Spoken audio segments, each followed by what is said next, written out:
फसल खुशहाल किसान।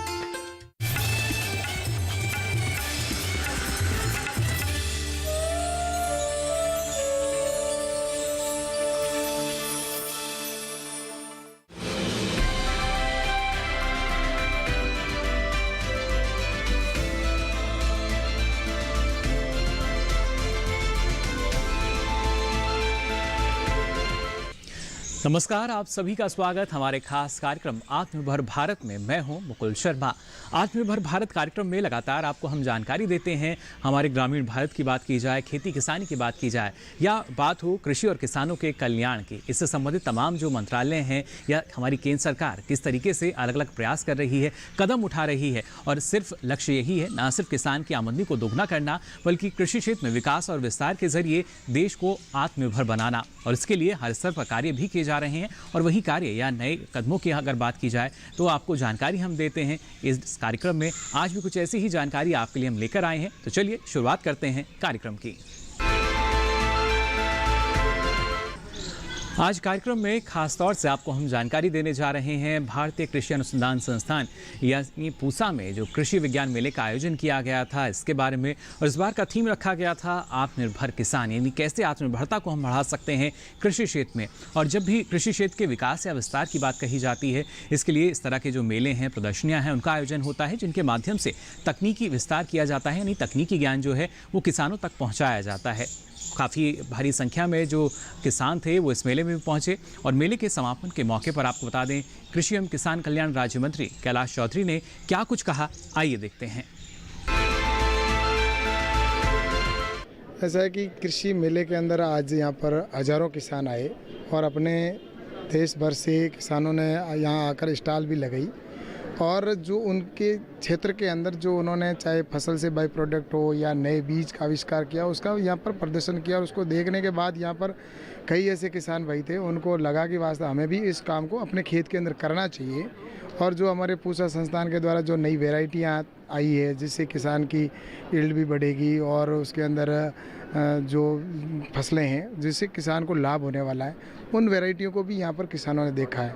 तो मैं सोचता हूँ कि देश भर के किसान अगर जो ये यहाँ की जो मेले के अंदर जो आयोजन किया गया है, इसको देखकर और उसका लाभ ले सकते हैं और अपने ग्राउंड के स्तर पर वहाँ पर खेत के अंदर भी काम करेंगे, तो निश्चित रूप से इसका किसान को लाभ होगा। और मेलों का आयोजन इसीलिए होता है कि पूरे देश की संस्कृति एक जगह पर पहुंचती है, पूरे देश की खेती है वो यहाँ पर आकर, और किस तरह से किसान लाभ ले रहा है उसको देखते हैं। मैं सोचता हूँ कि भारत सरकार की भी यही योजना है कि किसान को आत्मनिर्भर बनाना है, किसान की इनकम डबल करना है। इस दृष्टि से मैं सोचता हूँ कि नरेंद्र मोदी जी की जो इसकी योजना है कि किसानों को कैसे हम आत्मनिर्भर बने, किसान को किस तरह से आगे बढ़ाएं, इस दिशा के अंदर सरकार काम कर रही है। और मेले के अंदर ये सब कुछ देखने को हमें मिला है। वैसे देश के अंदर जिस तरह से कोरोना की महामारी थी, और इस महामारी के बीच भी किसान ने बहुत अच्छी तरह से काम किया और जो उत्पादन के अंदर भी वृद्धि हुई है। किसान की पिछले साल की जो उत्पादन था उससे इस बार किसानों ने 6% अधिक वृद्धि हुई है। तो इससे साफ जाहिर होता है कि किसान है वो निश्चित रूप से, किसान ने खेत में कोरोना के समय में भी काम किया, जिसकी वजह से पूरे देश के अंदर अन्नदाता के रूप में उन्होंने अन्न को पहुंचाने का काम किया है। तो इस कोरोना के समय के अंदर भी ये मेले का आयोजन किया गया है। तो सोशल डिस्टेंस का ध्यान रखते हुए जिस तरह से सफलतापूर्वक मेले का आयोजन हुआ है, तो मैं सोचता हूँ कि देश भर के अंदर आने वाले समय के अंदर भी ऐसे मेलों का आयोजन किया जाएगा, जिससे कि किसान को वो चीज़ अपने खेत के अंदर देखने को नहीं मिलती, वो अन्य जगहों के ऐसे लोगों का अनुभवों को देखकर अपने वहाँ पर खेत के अंदर उपयोग करेगा। तो ये मेला बहुत सफलतापूर्वक और शानदार रहा। और कोरोना के इस समय में सोशल डिस्टेंस और फेस कवर का जो उपयोग करके और किसान भाइयों ने, अन्य सभी जो अधिकारियों ने इसको सफलतापूर्वक आयोजित किया, इसके लिए मैं इनको बहुत बहुत बधाई देता हूँ। निश्चित रूप से हमारे कृषि विभाग के द्वारा मेलों का आयोजन पहले भी किया गया है, ऐसे ही आगे भी मेले होते रहेंगे। बस सोशल डिस्टेंस का ध्यान रखते हुए और फेस कवर का उपयोग करते हुए हम निश्चित रूप से आने वाले समय में और मेलों का आयोजन करेंगे। तो जाना आपने किस तरीके से लगातार कृषि एवं किसान कल्याण राज्य मंत्री कैलाश चौधरी जी किसानों को प्रेरित करते हैं, और जैसा उन्होंने कहा कि जो इस तरह के मेले हैं उनका लगातार आयोजन होता है जिससे किसानों को और ज़्यादा फायदा मिल सके, उनकी आमदनी दोगुनी हो सके। साथ ही साथ इस बार मेले का थीम जो रखा गया था आत्मनिर्भर किसान, इससे ज़रिए भी हमारे जो किसान हैं काफ़ी प्रेरित हुए हैं। लेकिन उससे पहले आपको आइए दिखाते हैं भारतीय कृषि अनुसंधान परिषद के महानिदेशक डॉक्टर त्रिलोचन महापात्रा ने क्या कुछ कहा, आइए देखते हैं। देखिए, कोई भी कृषि मेला हो उसका उद्देश्य यही है कि किसान भाई बहनों के साथ मिलना और उनके साथ वार्तालाप करना, चर्चा करना, उनको नए नए टेक्नोलॉजी के बारे में बताना, उनके अभिज्ञता से सीखना, जानना, उनका समस्या समझना और आगे का रास्ता तय करना, क्या शोध होना चाहिए उनके समस्या के समाधान के लिए। ऐसा है, पूसा संस्थान तो वैरायटी देता ही रहता है, ये हर साल नए नए किस्म लाता है। किसान भाई बहन बहुत दूर दराजा इलाका से आते हैं और बीज ले जाते हैं।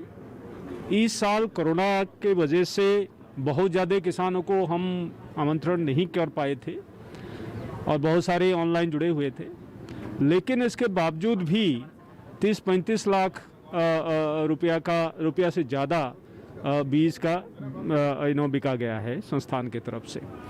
और ये दर्शाता है कि पूसा के बीज काफ़ी किसानों के द्वारा आदृत है। इसलिए आदृत है, इसमें पैदावार ज़्यादा है। दूसरी बात यह है कि इसमें जो जलवायु का परिवर्तन हो रहा है उसके विरोध लड़ाई करने का क्षमता है। और जैसे अभी एक किस्म अभी रिलीज हुआ है, पिछले साल रिलीज हुआ है, अब खेत में लगा हुआ है, HD 3226 3226, इसमें 7 अलग अलग बीमारी के विरोध लड़ाई करने का क्षमता है। इसके अलावा आप देखे होंगे चने की हो, सरसों की हो और बाकी बहुत सारे दलहनी फसलें हैं और बागवानी फसलें खास करके। आप जानते हैं देश का अभी जो उद्देश्य है कि किस तरीके से कुपोषण को दूर करना। कुपोषण दूर करने के लिए हम लोगों ने जैव संवर्धित कई किस्में बनाए हैं और उससे किसान का आय तो बढ़ेगा ही, लेकिन उससे हमारे जो कंज्यूमर्स हैं उनका भी सेहत का ध्यान रखा गया है। दूसरी बात यह है कि हमारा खाने का जो विविधीकरण था, कुलिनरी डाइवर्सिटी जिसको प्रोफेसर स्वामीनाथन साहब बोलते हैं, वो घट गया है। जितना ज़्यादा से ज़्यादा हम लोगों ने साग सब्जी खाएंगे, फल आहार करेंगे, उससे हमारे कुपोषण मिटेगा। तो इसीलिए पूसा कृषि विज्ञान मेले में अच्छा प्रदर्शनी रखा गया, खेत प्रदर्शनी विशेष रूप में। किसान भाई बहन आकर देखे हैं कि किस तरीके से हम साग सब्जी उगा सकते हैं, ऑफ सीजन में कर सकते हैं, छोटे एरिया अगर हो किचन गार्डन बना सकते हैं और हमारा अपना जो डेली का जो आवश्यकता है न्यूट्रिशन की अनुसार की हो, प्रोटीन की मात्रा हो, विटामिन की मात्रा हो, जो आवश्यकता है, कमी है आज के पॉपुलेशन में, जनता में, उसका भरपाई किया जा सके। तो ये जो पूसा संस्थान नहीं, सारे जितने टेक्नोलॉजी है उसका उद्देश्य यही है कि किसान का आमदनी बढ़ाना और जो कुपोषण है उसको दूर करना, जलवायु परिवर्तन जो हो रही है उसके साथ तालमेल बनाकर करना, टिकाऊ खेती करना, खेती को टिकाऊ करना। आज छुट्टी का दिन था तो मैंने कहा कि कुछ मुझे बताया गया है कि किसान मेला जो ना यहाँ पर बहुत ज़ोरों शोरों से चल रहा है और ये बेसिकली आत्मनिर्भर किसान के बारे में इन्होंने बताया गया है। और इसमें हमारे काफ़ी लोग तो पद्मश्री अवार्डीज़ भी हैं, तो एक अच्छा मौका मिला इन लोगों से मिलने का। और यहाँ पर जो जितना भी किसान मेला लग रहा है इसमें एक लेटेस्ट वेराइटीज़ हमारे को यहाँ पे देखने को मिली है, लेटेस्ट सीड्स वगैरह हैं। और दूसरी बात क्या है कि यहाँ पे एक बोनसाई में इवन आम के पौधे और छोटे छोटे मतलब जो है ना पौधे में भी जो है ना कितना हम ज़्यादा से ज़्यादा ग्रो कर सकते हैं, उस तरह से इसमें बताया गया है। दूसरा, इसमें मुझे एक बहुत अच्छी खास बात ये लगी कि इसमें जो पालक है या आपके मूली है या और भी सरसों है, उसमें जो ना 5 से 7 दिन में ये ग्रो हो करके इसमें ज़्यादा प्रोटीन वाला इसमें वो पाया गया है। तो ये बहुत ही अच्छा हम लोगों के लिए है। और वैसे भी आपको पता है कि अभी जो है ना भारत सरकार की तरफ से फिट इंडिया मूवमेंट चल रहा है, तो उस फिट इंडिया मूवमेंट में हमें अपना खान पान के ऊपर भी बहुत विशेष ध्यान रखना चाहिए और ये सभी के लिए है। अभी आपने देखा होगा टीवी वगैरह में भी जो है ना कहीं योग चल रहा है, कहीं कुछ चल रहा है, तो हम इन चीज़ों पे अभी बहुत ज़्यादा ध्यान दे रहे हैं और ये बहुत अच्छी बात है कि हमारे लोग बाग इसमें काफ़ी जागरूक हो रहे हैं। नहीं, मेरा देखिए, किसान तो एक बहुत ही हमारा अन्नदाता है और वो तो हमारे को लिए अन्न प्रोड्यूस करते हैं, तो इसलिए उनका बहुत सम्मान है हमारे देश के अंदर। और उनकी जो भी हमारे उनको सीड दिया जा सकता है या उनको यूरिया दिया जा सकता है, तो इस समय उनको जो है ना सब तरह से उपलब्ध है। और ये बहुत अच्छी विशेष बात है कि हमारे किसान भाई भी दिन रात मेहनत करके अपना पसीना जो है ना इसमें खेत में बहा करके और इतना अच्छा काम कर रहे हैं और हमारे देश को आत्मनिर्भर की तरफ ले जा रहे हैं। इसी के साथ ही आत्मनिर्भर भारत में यहाँ फिलहाल वक्त तो चला एक छोटे से ब्रेक का। ब्रेक से लौटेंगे तो आपको बताएंगे किन किन किसानों को सम्मानित किया गया इस मेले में। आप फिलहाल बने रहिए दूरदर्शन किसान पर।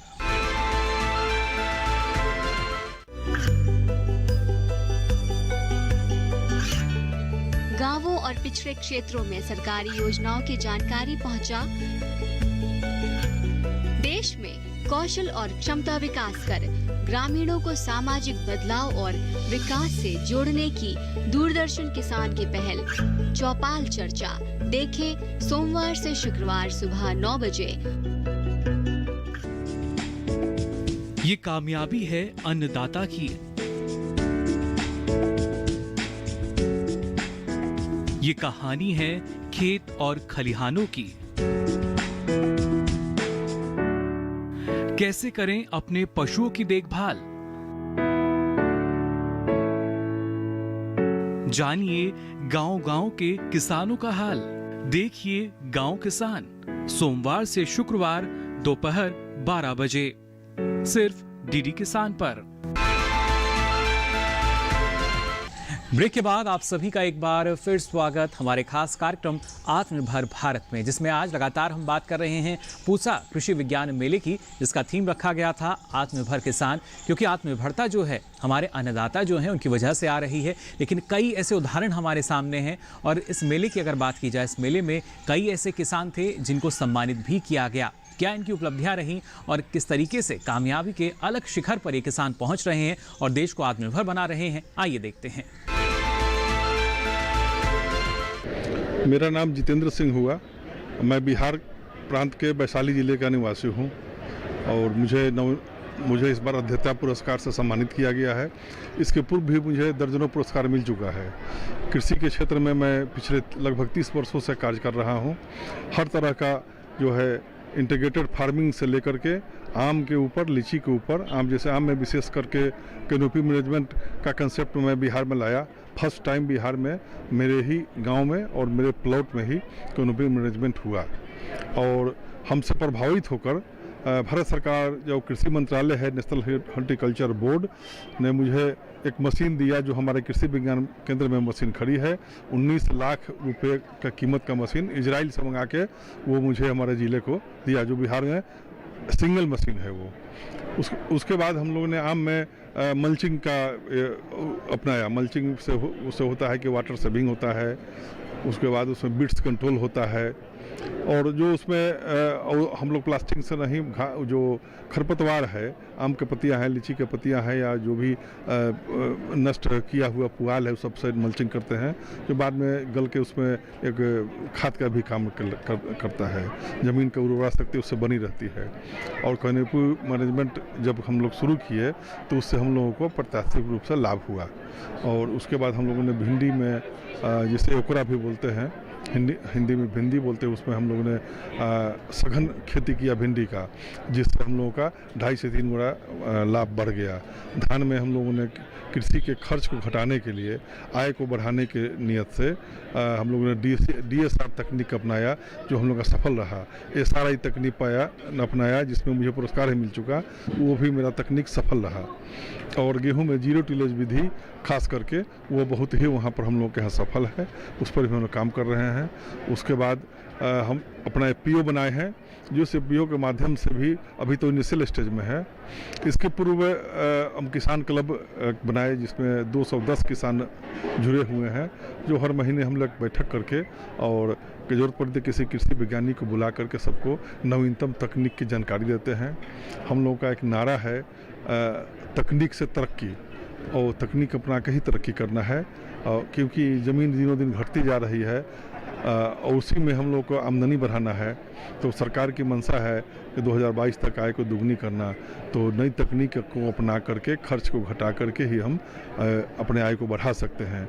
और समय समय पर हम अपने स्तर से मैगजीन का ही प्रकाशन करते हैं, जो कृषि से संबंधित है, किसानों के हितार्थ है, उससे मुफ्त में किसानों के बीच वितरित करते हैं, वो अपने खर्च पर करते हैं, जिससे कि कृषि के लिए किसानों को नवीनतम तकनीक की जानकारी मिल सके, उन्नत बीज का प्रयोग कर सकें, वो सही सलाह दी जाती है वैज्ञानिकों द्वारा। मैं अभी माननीय प्रधानमंत्री श्री नरेंद्र मोदी जी ने 2018 में आयुष का एक कार्यक्रम था, जिसमें मोटे अनाज के उत्पादन पर उन्होंने बल दिया। तो उसी दिन से मैं लगा हूँ, मेरा एक पुस्तक निकलने वाली है, मोटा अनाज सेहत का खजाना।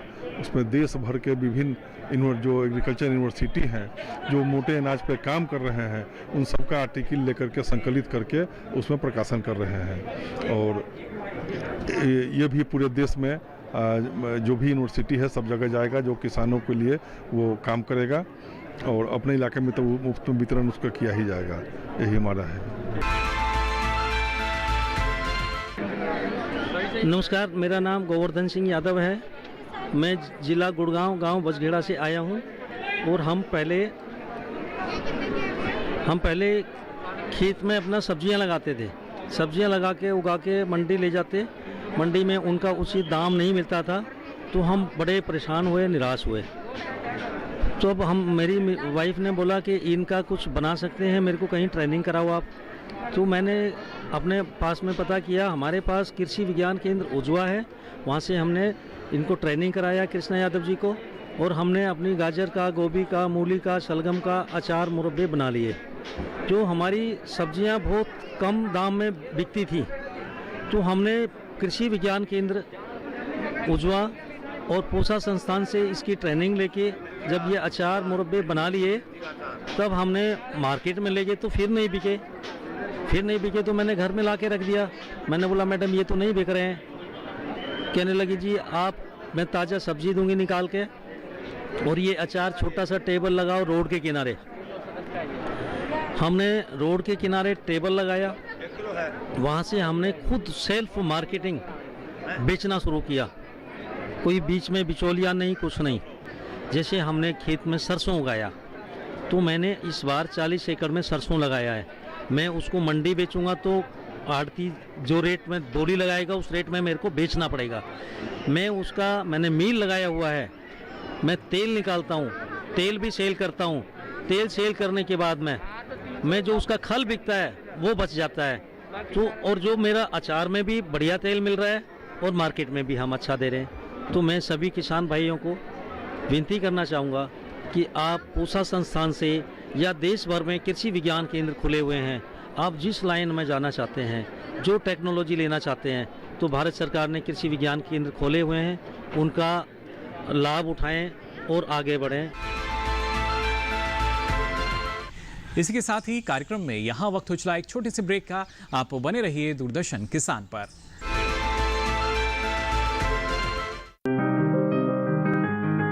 बीमारियों से कैसे बचेगी फसल?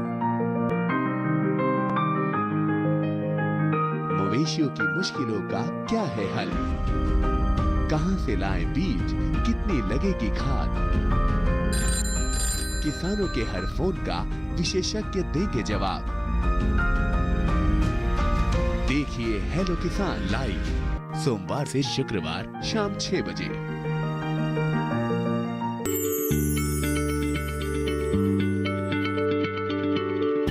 क्या आप किसी बीमारी से परेशान हैं? चाहते हैं डॉक्टर की सलाह? तो हम हैं आपके साथ, बताएंगे आपको जीने की राह। समस्याएं आपकी, समाधान देश के मशहूर विशेषज्ञों के। घर बैठे बात करें देश के जाने माने डॉक्टरों से। हमारे लाइव प्रोग्राम स्वस्थ किसान में हर शनिवार शाम 6 बजे से 7 बजे तक। ब्रेक के बाद आप सभी का एक बार फिर स्वागत हमारे खास कार्यक्रम आत्मनिर्भर भारत में। किसान बहनों भाइयों, हम सभी जानते हैं जब जब आत्मनिर्भरता की बात कही जाती है, तकनीक जो है इसका बहुत बड़ा योगदान है और इसी तकनीक को और बेहतर ढंग से जानने के लिए, अपनाने के लिए अलग अलग स्तर पर प्रयास किए जा रहे हैं। और उन्हीं में अगर हम बात करते हैं ड्रोन के उपयोग की, जो यहाँ कृषि तकनीक में अब इसका इस्तेमाल किया जाने लगा है, लेकिन किस तरीके से इसका इस्तेमाल होगा, क्या इसका फ़ायदा हमारे किसानों को मिल सकता है और कितना लाभ इसके ज़रिए हम जो लगातार आपको बता रहे हैं किसानों को मिल पाएगा, जो उन्नत तकनीक है उनको किसान अपना रहे हैं, ये भी उन्हीं में से एक है। तो आइए जान लेते हैं जो ड्रोन का योगदान है कृषि क्षेत्र में कैसा है और कैसे ये फायदा पहुंचाएगा हमारे किसानों को, यानी आपको।